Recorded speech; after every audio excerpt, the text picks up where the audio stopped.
राष्ट्रवाद के नाम पे दुनिया में सबसे ज्यादा लोगों को लूटने वाला एक नटवर लाल की कहानी मैं आप लोगों को बताने जा रहा हूं, जिसने कंपनी का स्थापना आज से 46 साल पहले 1978 में किया। उस पे लोगों ने भरोसा किया क्योंकि उसने Guinness book of world record बनाया। 1,21,000 से ज्यादा अपने कंपनी के कर्मचारियों से एक जगह पे खड़ा करके जो है वो राष्ट्रगान गवा दिया। अब जरा सोचिए, जो आदमी जो है राष्ट्रगान गवाने में Guinness book of world record बना रहा है, उस पे लोगों को भरोसा होगा कि नहीं होगा। 2008 में सेबी से विवाद शुरू हुआ। 2008 में कांग्रेस की सरकार थी। उस व्यक्ति का सबसे करीबी कोई नेता था तो वो मुलायम सिंह यादव थे। उस व्यक्ति का नाम आप लोगों को पता ही होगा, जिसने सहारा इंडिया परिवार को जो है बेसहारा कर दिया। और जैसे दुनिया का सबसे बड़ा मरुस्थल जो है वो सहारा है, और जब आप बालू को हाथ में लेते हैं और कुछ देर जो है छोड़ देते हैं तो वो अपने आप फिसल के जो है आपके हाथ को खाली कर देता है। वैसे ही लोगों ने मेहनत करके इन्वेस्टमेंट किया सहारा इंडिया परिवार में। उन्हें लगा कि सहारा इंडिया परिवार जो है हमें सपोर्ट करेगा और हमें कभी बेसहारा नहीं होने देगा। लोगों ने सहारा इंडिया का झंडा उठा लिया। ये सहारा इंडिया, जिसके मालिक सुब्रत राय एक अलग सरकार चलाते थे, इन्हें कभी भी डर नहीं लगता था। ये प्रधानमंत्री से भी पंगा ले लेते थे। भारतीय क्रिकेट टीम का सबसे बड़ा स्पॉन्सर सबसे ज्यादा दिनों तक अगर कोई रहा तो सहारा रहा। 2001 से लेके 2014 तक रहा। अनेकों जगह पे इन्होंने इन्वेस्टमेंट किया, कंस्ट्रक्शन में, रियल एस्टेट में, उसके बाद से फाइनेंस सेक्टर में, इलेक्ट्रिक स्कूटी के सेक्टर में, होटल के सेक्टर में, अनेकों प्रकार का एंटरटेनमेंट में, बिजनेस में। लगभग वर्तमान समय में 1,70,00,000 लोगों का पैसा जो है सहारा में डूबा हुआ है। कहा जाता है 2.4 लाख करोड़ यानी 2.5 लाख करोड़ के आसपास 2.5 लाख करोड़ रुपया जो है वो 1.7 करोड़ लोगों का जो है वो सहारा में फंसा हुआ है। ये अमाउंट कितना होता है जानते हैं आप लोग? बिहार सरकार का बजट है इतना, 1 साल का। अब सोचिए, इतना बड़ा अमाउंट है।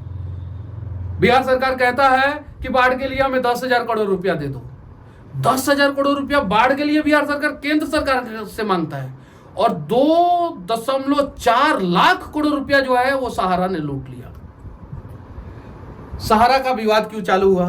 क्योंकि जो है सोनिया गांधी को सुब्रत रॉय जो थे वो वैल्यू नहीं देते थे, ऐसा कहा जाता है। सेबी ने नोटिस दिया। उसके बाद से जो है इन्होंने सेबी के ऑफिस में 127 ट्रक में डॉक्यूमेंट्स भर के भेज दिया, जो अपने आप में पूरी दुनिया में सबसे बड़ा जो है वो किसी कार्यालय में डॉक्यूमेंट्स पहुंचाने वाला काम जो है सहारा ने किया।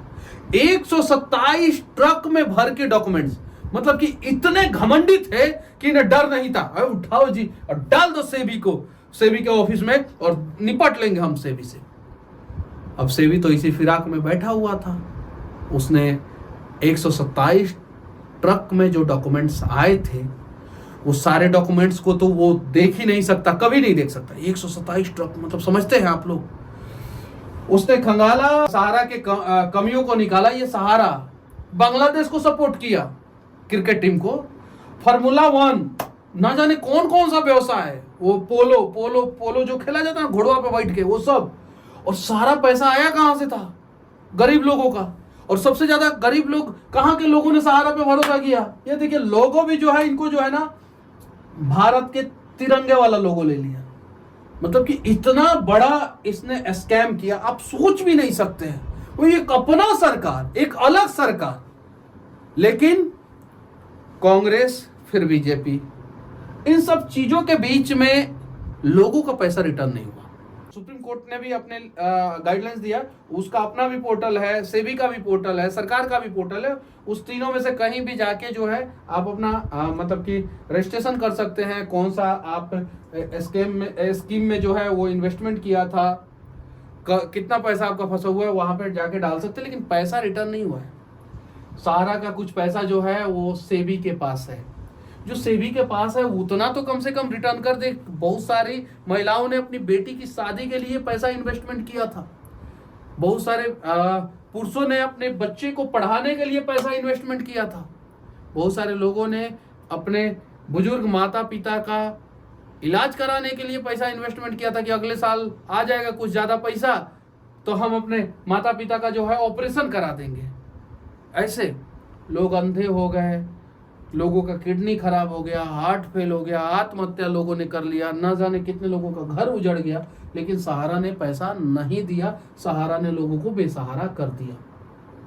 गोरखपुर से इस कंपनी की शुरुआत होती है। मैंने कम से कम इस कंपनी के स्कैम के ऊपर 50 वीडियो बनाया है और मैं पहला व्यक्ति हूं पूरे भारत का जिसने सहारा के हेडक्वार्टर में घुस के वीडियो बनाया। सुब्रत रॉय जहां रहते हैं वहां पे जाके वीडियो बनाया और सहारा का जो हॉस्पिटल है वहां पे अंदर घुस के वीडियो बनाया। सहारा के अनेकों प्रॉपर्टी के अंदर घुस के वीडियो बनाया।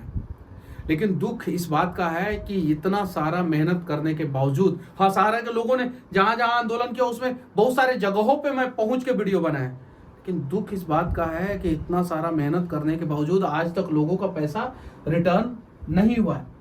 टाइम्स पत्रिका के बारे में आप लोगों ने सुना ही होगा। इसने एक बार मैगजीन में छापा था कि भारतीय रेलवे के बाद सबसे ज्यादा अगर लोगों को रोजगार किसी कंपनी ने दिया है तो वो सहारा ने दिया। 12 लाख लोग जो है इसके कार्यालय में या क्षेत्र में काम करते थे। 12 लाख लोग डायरेक्ट सहारा से जुड़े हुए थे। 1,70,00,000 लोगों का पैसा फंसा हुआ है। उसमें सबसे ज्यादा बिहार के लोगों का पैसा फंसा हुआ है। क्योंकि सहारा ने गरीबों को बेसहारा करने का स्कीम लाया था। सहारा में अमिताभ बच्चन का इन्वेस्टमेंट नहीं था, सहारा में अमर सिंह का इन्वेस्टमेंट नहीं था, सहारा में किसी सेलिब्रिटी का इन्वेस्टमेंट नहीं था।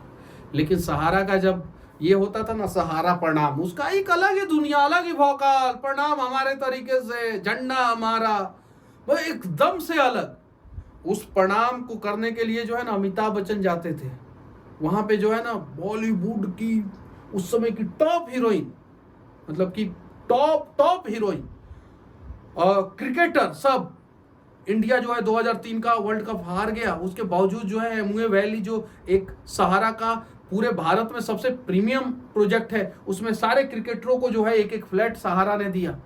उस सबसे प्रीमियम प्रोजेक्ट, मतलब कि सहारा के पास जितना जमीन है, अगर उस जमीन का जो है 25% हिस्सा बेच दिया जाए ना तो सारे लोगों का पैसा रिटर्न हो सकता है। इतना, मतलब कि इतना बड़ा साम्राज्य खड़ा कर दिया सहारा ने। लेकिन सहारा से तो मर गए। अब वो पैसा, वो साम्राज्य, वो जमीन, वो व्यवसाय, अब मुंबई एयरपोर्ट से जब निकलेंगे तो सबसे बड़ा होटल उस समय, अभी तो दूसरा भी बहुत सारा बन गया, लेकिन उस समय जब सहारा ने बनाया था तो सबसे बड़ा, सबसे प्रीमियम होटल जो है वो सहारा का था। जरा सोचिए। और वर्तमान समय में लोग रो रहे हैं लेकिन लोगों का पैसा नहीं मिल पा रहा है। इलेक्ट्रिक वाहन बनाना शुरू किया इन्होंने। खेल में जो है इन्होंने बांग्लादेश को, बैडमिंटन को और ना जाने कहां कहां इन्होंने इन्वेस्टमेंट किया। आईपीएल में जो है इन्होंने टीम को खरीदा। मीडिया सेक्टर और फिल्म सेक्टर में जो है इन्होंने इन्वेस्टमेंट किया, इनकी अपनी कंपनी थी। रिटेल सेक्टर में इन्होंने इन्वेस्टमेंट किया, इन्होंने हॉस्पिटल बनवाया, बहुत सारी चीजें। मतलब कि आप पूरी जानकारी अगर हम लोग देंगे तो देते देते जो है वो थक जाएंगे। इनका जो है विवाद 2008 से शुरू हुआ, लेकिन ये 2013 या 14 में ये जेल गए और उसके बाद से फिर जेल से बाहर निकले। इनके ऊपर प्रेशर बना पैसे लौटाने का। अब ये इस दुनिया में है नहीं, लेकिन सरकार का फर्ज बनता है कि सहारा में जितने लोगों का पैसा फंसा हुआ है वो सारे लोगों का पैसा जो है वो सरकार जो है वापस करे। बाकी सहारा के इस स्कैम के बारे में आप लोग क्या सोचते हैं? जो दुनिया का सबसे बड़ा स्कैम किया था, दुनिया का सबसे बड़ा स्कैम, उसके बारे में आप लोग क्या सोचते हैं? ये सहारा श्री जो अभी है नहीं, इनके बारे में आप लोग, अलग ही दुनिया इनका, एकदम अलग स्टाइल, बताइए। लेकिन अभी तक गरीबों का पैसा जो है वो रिटर्न नहीं हुआ। यहाँ पे भी मैं जाके जो है वो मैं वीडियो किया हूँ, सहारा इंडिया सदन, मतलब कि 50 से ज़्यादा मैंने वीडियो बनाया। और मैं ही नहीं, ऐसे अनेकों लोग जो है रोज सहारा के लिए जो है, सहारा के खिलाफ जो है वो वीडियो बनाते। देखिए